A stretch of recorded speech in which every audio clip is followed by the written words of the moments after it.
Hey guys, KillLancer here. Once another KillLancer Gaming. Don't forget the bell button, subscribe button to get notifications to my channel. Okay guys, I got some new gaming news to do today, and I figured that I'll tackle two articles this time and see how that pans out.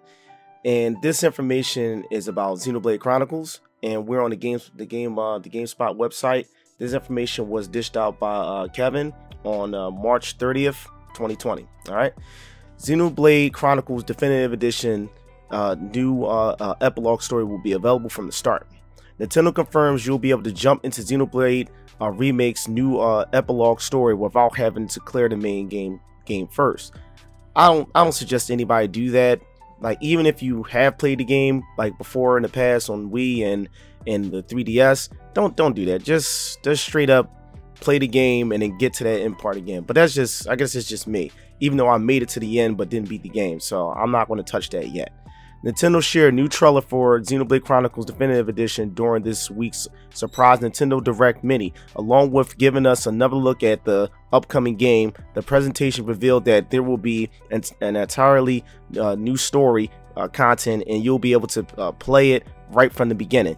Nintendo confirmed on Twitter that the new epilogue story in XenoBlade Chronicles Definitive Edition, called XenoBlade Chronicles Future Connected, will be available from the outset, so you won't first need to clear the main storyline to access it.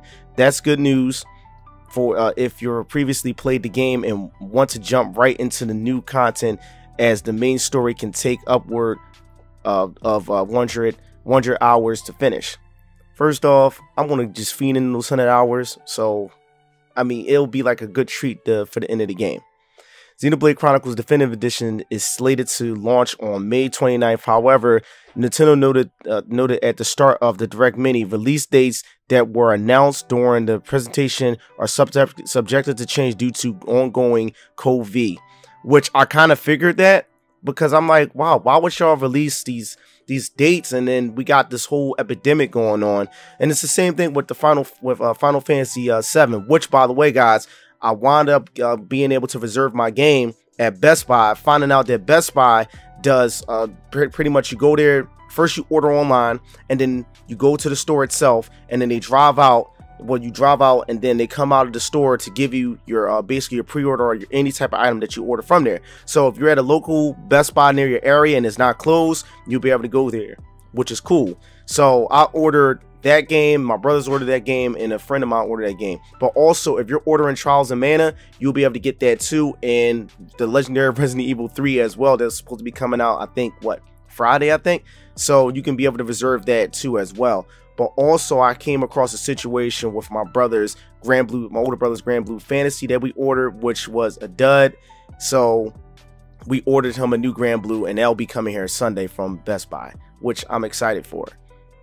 Okay, so let's read on. In addition to the standard edition of the game, Nintendo is releasing a special definitive works version that comes with a physical copy of the game and a hardcover art book.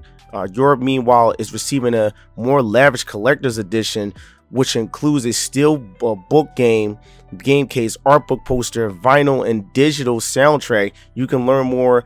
What the yo, come on, man. Why do they gotta get all this extravagant stuff? Come on, man. That is ridiculous. We're gonna take a look and see if they got a visible look at it. Okay, do we got anything on there? Okay, so I'm guessing that's what it looks. Oh, it's only $80. It's not bad, you know, guys. If y'all want this, it's only $80. I think it's a perfect steal. I mean, what, it's only $20 extra. I think you guys should pick it up. It looks pretty cool to me. Okay. All right, so let's go to the next source of information. XenoBlade Chronicles on Switch cuts from features from the 3DS version. XenoBlade Chronicles Definitive Edition will be missing the extra features that the 3DS version of the game added, but thankfully they're not particularly exciting. Well, I've never seen some of these features. I played the demo to, I guess, XenoBlade Chronicles, the DS version. I wasn't playing DS during the time. Was it? XenoBlade Chronicles Definitive Edition is coming to Switch on the 29th, complete yada yada yada, and upgrade visuals. But while the release has the potential to be the best version of Monolith Soft beloved RPGs, it will be missing two features introduced in XenoBlade 3DS version of the game. As spotted by the Twitter user Linux, the Japanese store page for XenoBlade Chronicles Definitive Edition says that the collection mode and amiibo compatibility of the 3DS version will not be available in the Switch edition, which I had no idea. Here's the guy that they quoted from right here. You guys can check him out. The collection mode allow you to use tokens to unlock 3D models that could be viewed, as well as music from the game. Tokens could be unlocked using street passes. Tokens are with Shulk amiibo. In fact, scanning Shulk to unlock tokens was the only amiibo functionality in the game. While it's not the biggest feature, it's a shame that the game's definitive edition will be missing the feature from the 3DS version, which was very good despite having a compromise on the game's graphics. Okay, XenoBlade Chronicles definitive edition will come with new content that veteran players can access from the start. And here's the guide that I just got finished reading about. Well, like I said before, I've never really played the DS version, just pretty much like the demo to it, so that's not really going to be a concern to me. I own the Shulk amiibo, guys. Like I've been collecting some amiibos back then. My brother bought me some and I bought some for myself, and Shulk is just sitting right there in this nice little case right there. So to me, that means nothing to me, because I don't want to pop up my Shulk anyway. I want to keep them collected. I'm just gonna wipe all that dust off of it. But that is kind of a shame at the same time for those who did play the DS version, and which could have been the first version they ever played.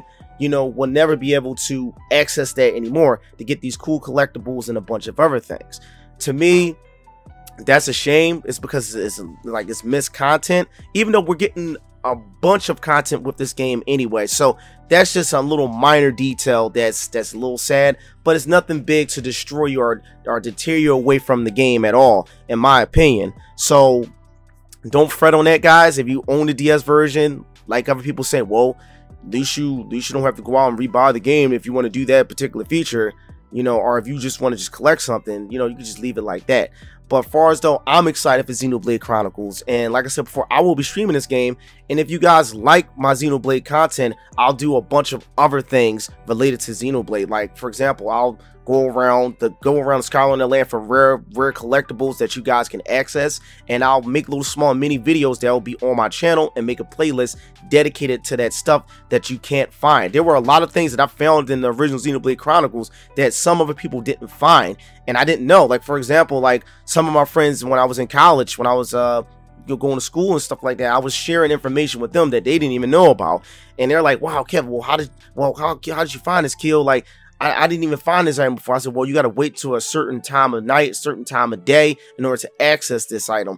Or there were certain things that I did in the game when it came down to the town, because I keep forgetting I'm going to be spoiling it for some people, but you do get this town that you can construct, and there's a lot of different items that you have to get outside of town to fix this town up. But also at the same time, you can grow plants and a bunch of other things. It's kind of like a refuge a little bit, and I never really expanded all on the town. I more so just did little things like, all right, look, I'm at the end I'm basically near the end of the game and stuff like that. I just want to get towards near the end of the game, because like I was just feeding to know what was going to happen to Shulk at the end of the game.